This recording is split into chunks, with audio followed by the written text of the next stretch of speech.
Hey, I'm Steve Magnante here in Bogart, Georgia at the Tony Townley Collection, which will be sold by auction on October 24th and 25th by Richmond Auctions. About 110 cars in total will be auctioned from front to end, and a lot of great vehicles in the mix include this 1962 Chevy Impala Supersport Lightweight.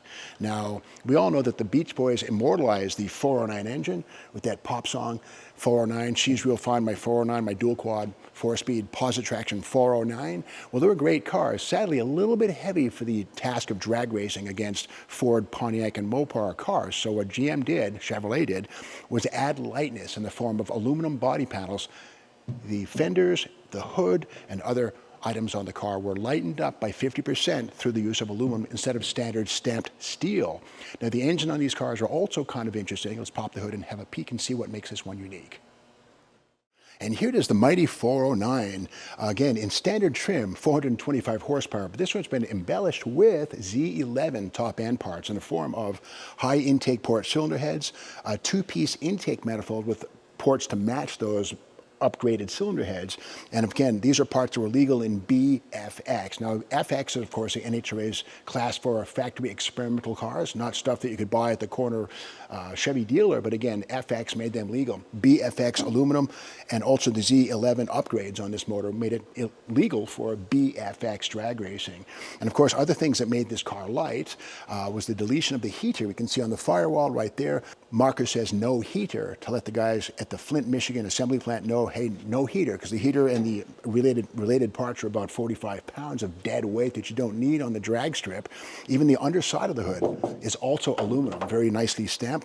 One thing that's a little bit raw are the inner fenders. These things here are ordinary stamped steel, but on these cars, Chevrolet with aluminum, which was more pliable and wrinkled very easily in the stamping process. You can see the wrinkles. No need to try and iron them out because they're just part of the car's charm, and that's how they were when they were originally built.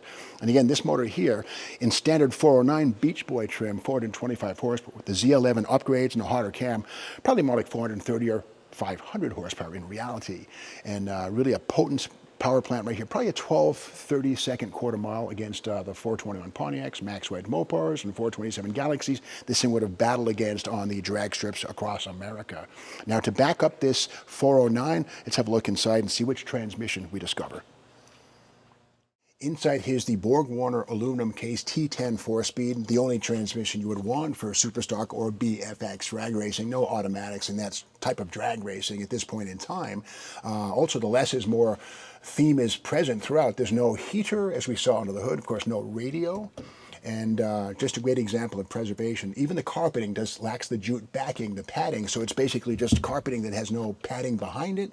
Zero sound deadening qualities, and to get those 10 pounds out of the car, it's a quicker trip to the quarter mile to the finish line. And of course, the sun tachometer right here is factory issue, and that is a electronic tach, which is triggered by an amplifier under the hood. And here it is, beautifully preserved. And also, these bucket seats were standard fare in the Impala Supersport. They were not optional. They were standard on all Impala Supersports in the 60s, and here they are present and accounted for. Another detail found on all 409 cars was the extra width 14 by 6 inch rims, kind of a special thing found on lightweights and steel nose cars, present and accounted for. And the body color paint there is factory correct. These might have had a baby cap, a poverty cap, but on these cars, I believe that would have been omitted. And certainly on a drag strip, racers would have had an NHRA legal mag wheel and a slick on the back of this to get better traction. And around the back of the car, it's a beautiful example of GM styling at its best. Now, this is an Impala SS, the Super Sport, in its second year. 1961 was the first year for the Impala Super Sport moniker, and of course, Chevrolet used it and still use it today to great effect on their performance cars. Here it is, SS, and of course, the Impala was a notch above the Biscayne, which is a lesser car. But with that said, the Impala only had 6 taillights, 3 on each side. Biscayne's had 2. So basically, the hierarchy of marketing.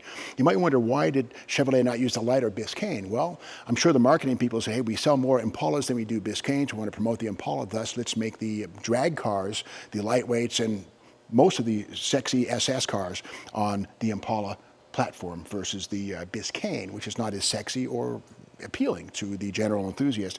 So great design right here, GM styling at its best. This is one of 18 cars built, and perhaps 2 are left. So this is the real deal from front to back, aluminum panels and all. less is more when you're talking about a lightweight Impala.